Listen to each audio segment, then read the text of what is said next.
So many people struggle to manifest or create the life of their dreams because they focus their energy in the wrong places.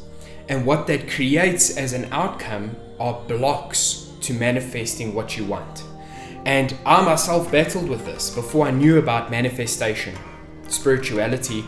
I didn't know that I was creating everything around me that I didn't prefer because I was focusing my energy on the wrong thing and in the wrong place. And what this essentially is a way to understand the formula to manifestation. There is a formula to manifesting. And at the same time, that the universe wants you to have the abundance around you. So much so that it's already pre-packaged, all the lives. Nothing is impossible in terms of what you can have as a life. They're all waiting, readily available for you. You are the variable. And what you choose is going to link that version of life up to that experience to teach you what you do and don't prefer, so that you can climb this spiritual ladder to having everything that you do prefer. It's about fixing the things inside of ourselves that don't suit us. That's all it really is. That's what this whole life is meant to teach you to do, to shift within self, because everything here is a mirror. And we think about it like, wow, why do we have superpowers, right? You see these movies where people are flying, or Harry Potter with magic wands casting spells. Why don't we have that? And the answer is because we're a step beyond that. We don't need it. Everything is ready. The only reason you would need a magic wand or superpowers is to correct something that is incorrect so that you can follow your path. But life is so perfectly designed to give you exactly what you choose it should, that you never need to correct anything. So magic is not necessary. It is already magically waiting for you. So how do we get to this version of life that is what we want to manifest? How do we do it? We focus on like who, what, where, how much, when, why. We have all these questions and we want to understand how those parts work when it's none of our business. We don't need to worry about that. And a lot of us get stuck in our beliefs. We go, but it can only be this person because I'm so in love with this person. It can't be anyone else. But maybe being with that person will kill that in love feeling because they aren't a reflection of a happy, healthy relationship. So you've got to understand that the feelings that you're having are what are calling it on. That's the magic. This is the part that you have to choose, is your emotional self. And a lot of the time, we don't realize that our emotional state of self is actually just a reflection to the things happening around us. And we don't have control over our emotion. And that's the whole point behind life, is learning how to control inwards, not outwards. And so what this part is taken care of. There is an abundance. There are infinite opportunities or variants of the who, what, where, how. Infinite. And the energy that you vibrate at within you is what's going to call about the different aspects of that, which are all prepackaged and waiting for you. Once you have this under control, then that will change to your specifics. So right now, if you have no emotional control, if you can't choose what you feel, all of this is going to be everything you don't prefer. I'm going to show you how it works. If you're angry with your partner and you're having a fight with them, what happens? You can recall all of the worst things that have happened in the relationship in that moment when you're angry. And when you're happy, it doesn't bug you as much anymore. You can't even remember all of the things that made you angry. And if you try, you're just going to get angry, and that will help you remember it. Emotions are the trigger points for the memory. And the truth is, they exist with you in all emotions. Happy, sad, angry, all of these different emotions, they exist on that frequency. Or else if you went there, they would go. They would leave, you'd break up, whatever the way it would happen. If you chose a different energetic frequency, they have the choice to change and shift with that, or they have the choice to walk away. This is the stuff we've got to stop trying to control. So now what we do is we get control of our emotions. How do we do that? That anger, that sadness, that happiness, where we act out of those emotions, are reactive to things. And when you find your true centered self, which is always love, peace, joy, happiness, fulfillment, what the universe set you up as is your natural state of self. And that's actually untouchable by any of those things. That real state of self, that happiness within, that true joy, you can't break with something happening. Something might get in the way. Sadness might get in the way of that clear, beautiful vision of happiness and fulfillment. But ultimately, they don't have an effect on the true you. They just call upon different emotions to come stand guard, and fight off that battle. And what happens is we act out of those emotional places that we shouldn't. So what we need to get into touch with is that true self. And there's so many ways to do it.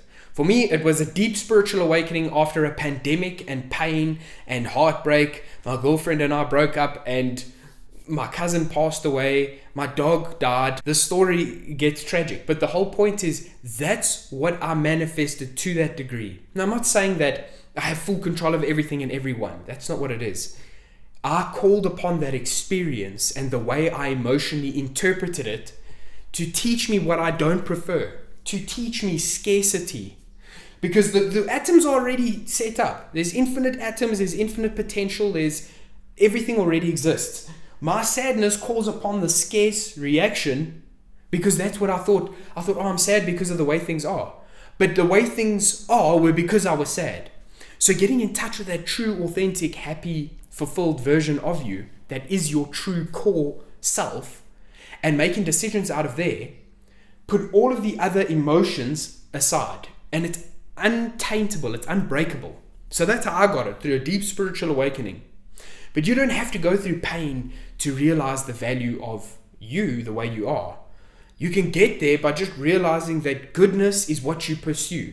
And the way to realize this is, why do you do anything? Why do you go on dates?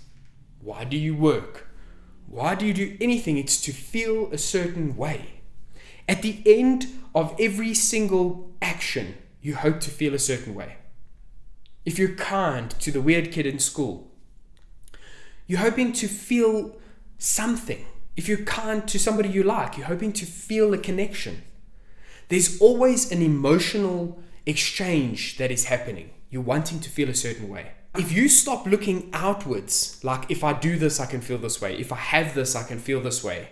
And you go inwards and say, if I choose to feel this way, then it doesn't matter what happens there. That's how you make this flexible. And all of the things you actually want start to come to you by choosing inside. And the way that you do that is by connecting with that authentic self. Because from there, that will manifest everything around you. So if you don't pick happy, like whatever this, like I don't feel anything, or sad, if you don't pick these and you don't have this as your choice and you choose authentic self, none of the emotional like consequences, and you pick that true, I feel this way because this is how I feel, then what happens is you're going to get the atoms, the molecules, plus that emotional truth, that true self, and it will give you the reflection of that authenticity. That's how the equation works. So manifestation does have this formula. There is an actual formula to follow, and it comes down to that emotional choice in self. By the way, if this is making any sense, if you guys are like, I totally resonate, hit the thumbs up button so that I know that this is connecting with at least one of you. So the whole point about this carbon monoxide and carbon dioxide thing here is one oxygen atom changes its entire reality. So these become, they change in their very definition and purpose. Carbon monoxide is not safe to breathe in, right? That's from unburnt fuel that you breathe in. That's, if you breathe that in, you will unalive. Carbon dioxide is one extra oxygen atom and it's safe. Carbon monoxide is very flammable and carbon dioxide is not flammable. So you look at how one shift can change the entire construct's nature and what it does and its purpose. You are that one variable. You are the thing that can change.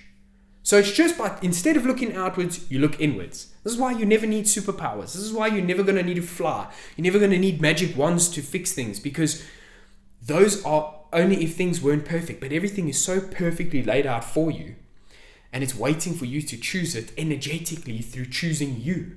So whatever version of you you choose, you will get that reflection. Haven't you noticed, like when you're really frustrated and you're driving and you're in the worst mood, like that happens to have been the day when you woke up on the wrong side of the bed, that you spilled the coffee on your new tire. That happens to be the day that you get in your car and everybody cuts you off. That happens to be the day you get on the highway where there's a major accident and you can't get through it. It's always on that, and that's because that's the setup that is reflected to you from the emotional choice that you made, the variable you chose. So it gives you that reflection. And the way it might be different, which is not something we're actually meant to worry about how this could actually be different, but I'll just give it to you to make sense, is maybe you happen to get up early that day because you're in a good mood. You went to bed in a good mood and you woke up a bit earlier. And you're like, I'm going to actually go to the gym today. And you get in your car and you go to the gym and you get ready at the gym and you get a coffee with a lid because you get takeaway coffee instead of drink it at home in your mug. So your tie's fine, but your gym's also past the point where the accident happened and you get to work on time fully happy and everything's great. Opportunities present themselves dependent on the emotion that you are experiencing. So you will only see what you are experiencing. If you see irritation, anger, frustration, the opportunities will be there for you to experience that more. That's what the universe tries to do. It tries to give you more of what is there within you. So when you say, I'm happy, I'm full, I'm abundant, and you choose that not based on these things, but because you can choose it within yourself, then everything starts to change around you and the opportunities to experience more of that become more available and freely available. So he has a great way to do this. Here is like the way to actually start bringing upon these experiences that match abundance, that match your higher self. We have to find that higher self. So this will help you. Put it in your mind now, the ideal person. Even if she or he is a real, actual person, put their idea in your head right now and just think of them being in your life, like the perfect partner. And then you think of the home. Even if it's an actual home that you've seen, imagine that actual home. And then the cars, the actual number in your bank account. And imagine it's everything you prefer, right? So we've covered who, what, and where. The people, the places, and the things. And you put that in your head and you go, this is how it would feel in your imagination to have this person, this house, these cars, that bank account number. And you just feel the emotional consequence of that imaginative thought. That's how you change your emotion. That's how you do the emotional choice. Now you drop the picture and you say, well, regardless of that, I've just experienced the emotion in my imagination. I'm going to experience it here. I'm going to experience it right now. I'm not going to let that emotional benefit wait until I get there. I'm going to experience the fun now. Why not? Why not have the fun now? Why not have the emotional experience you ultimately want in this exact moment? There's no real reason to not just enjoy it now. So you get in that space, you enjoy the emotion, you pull it into your current state. And what that does is you're choosing the emotion, which becomes this part, and this shifts, and all the right atoms that match with that frequency, that create the bond, start to become a reflection. That's the equals of that. So here's the formula, guys. Things all exist in abundance, readily available. You choose what you want to feel, it will give you that reflection combined with the atoms that are waiting to show you that reflection. I hope this video has made sense. If you've enjoyed it, don't forget, leave a thumbs up. And if you have any questions, like you want me to break down specific points, hit me up in the comments because I respond to every comment and I love chatting to you guys and like responding to questions and things there. So I'm really looking forward to your questions. And if you think someone else could benefit from this, hit that share button, send the link over to them, and hopefully together we can make spirituality more practical so that more people can manifest their dreams. Thanks so much for watching. I hope to see you in the next video. Mad love and light.